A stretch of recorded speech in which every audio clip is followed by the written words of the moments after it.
Yo, Jason, put some clothes on. Let me tell you a story. I'll make coffee.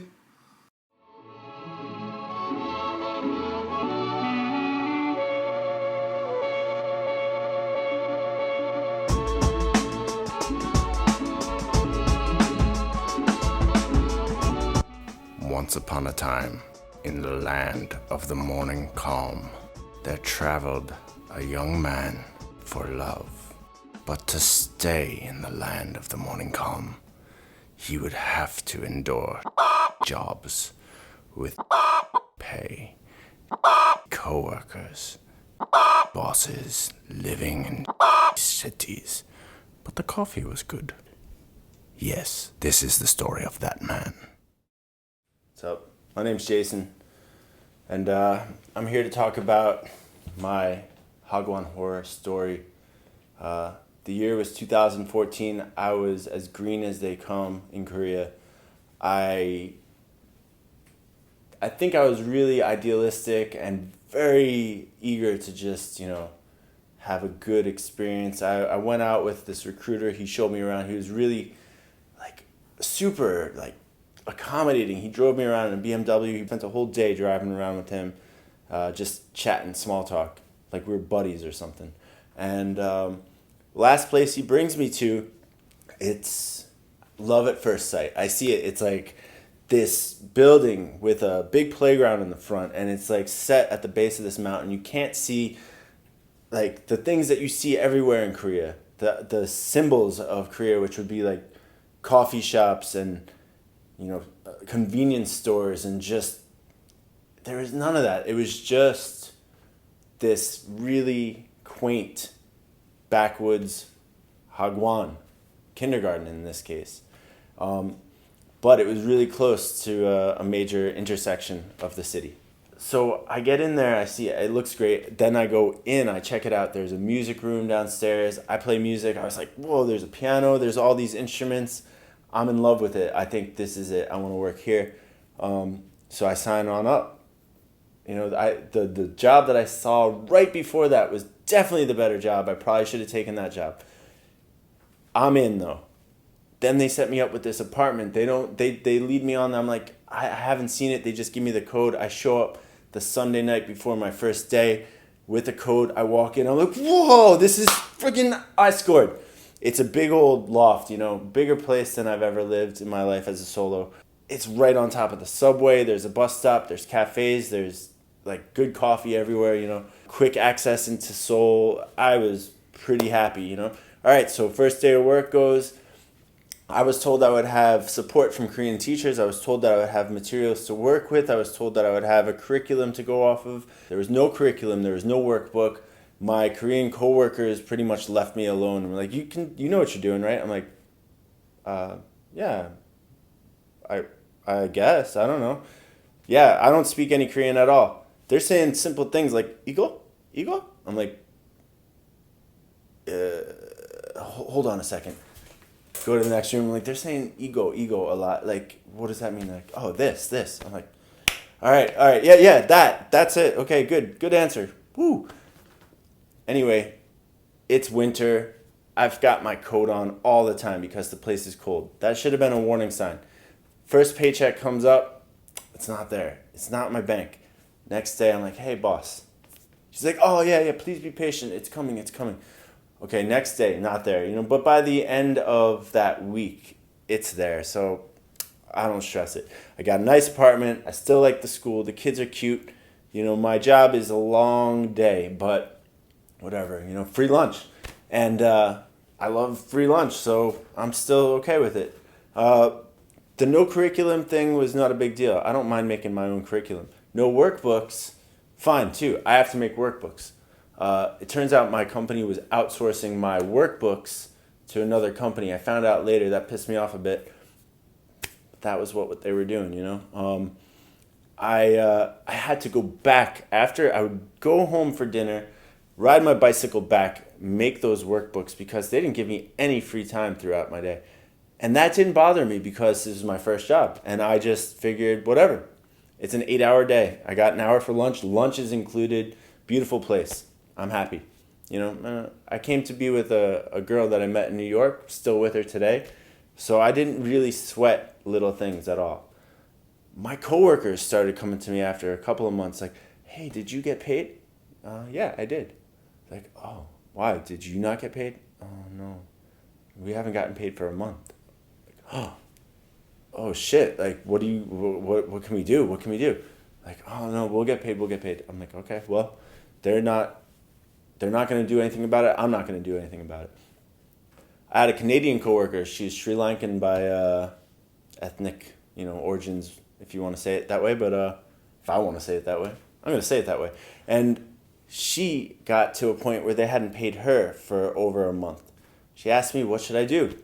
I said, if they don't pay you by the end of the week, maybe tell them you're not going to come in on Monday. So the next Monday, she was not there because, the boss left on Friday. She's like, yeah, I'll pay you. And she ducked out. She just got in her car and drove away. We watched it happen. It was like one of those things. Mouth dropped. Like, that started a bit of a chain reaction. Parents started wondering, where's this teacher? Why didn't this teacher come in? Now, I think the nail in the coffin was my boss stopped paying one of the bus drivers who, drops off the little kids to their parents. Every single day they're talking, oh, I shouldn't even be doing this. I haven't been paid. What the fuck? Like, how are you going to make that kind of mistake and not pay the person that is in direct contact with the parents when you're not around? So anyway, as a strategic mishap on my boss's part, if she was trying to slide through something, she chose the wrong person to short. About 5 months into the job, we're right before our summer break, which is only a week. But, we've got our plans made. It's Thursday night. Fridays are going to be like a festive party day for the kids, and we're ready.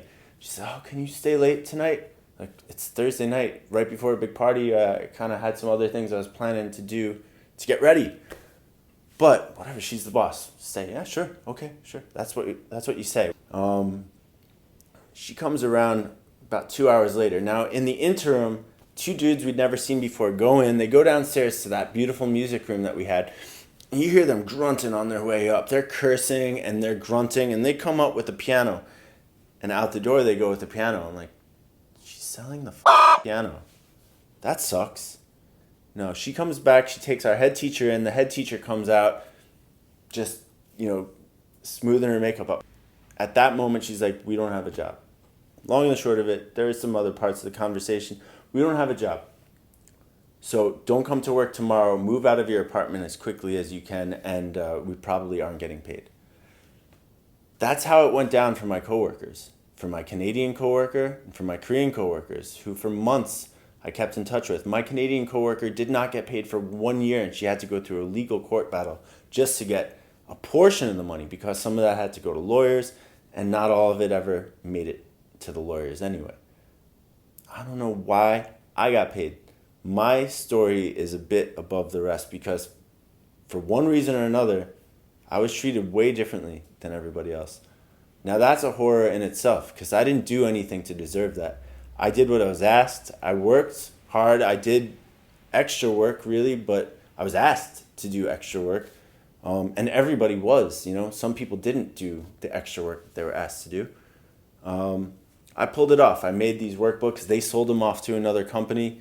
And I didn't bat an eye. I was just like, whatever. This is shit, but whatever. I'm playing music on the weekends and the evenings. I made some friends. My girl is here. I'm happy in every other sphere except for my job, and my job is not the thing that's defining me. So,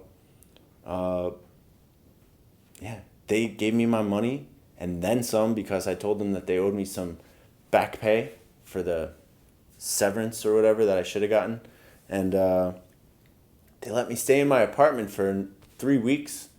They're like, no pressure, just whenever you can get out. I was like, are we friends? It goes right back to that first thing. I was like, the recruiter, I felt like buddy. Why was I being treated differently? I'll never know. And there's a lot of speculation that I've had, but I'm going to leave that out because it's only speculation and I'll never know. Now, all that to say, there was enough good for me to stick with the job. I loved the kids. I loved trying to get a couple of new words into their vocabulary or some new ideas, playing, having fun. And I'm still in Korea, so I like Korea. I love Korea. Not just the food, not just the mountains and the beaches, but the people. Honestly, most of the people here have been nothing but a joy to meet. And now I'm living in Jeju, and it's especially at the peak of what I could hope for. If you come to Korea and you don't know where you're gonna work or what kind of job you're gonna work, it's a coin toss. It's actually more like one of those 12-sided die tosses, and you never know which one you're gonna get. But hang in there, and it could be real. Worst case scenario, you've got a good story to tell. On a slightly better case scenario, you move on to a better job and then a better job. And as you say, you fall upwards. And I did. I mean, every year that I've been here, I've made more money, more contacts, and worked less hours. So it's there's potential for growth. There's potential for change here. It's like sometimes, you have a bruised banana. You're gonna throw that away? No, you're gonna eat it. I'm just gonna eat it. Move on to the next banana.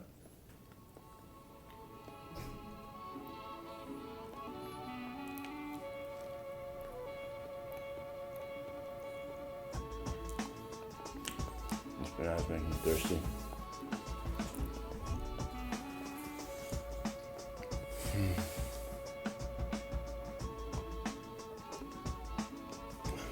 This coffee's a little watery.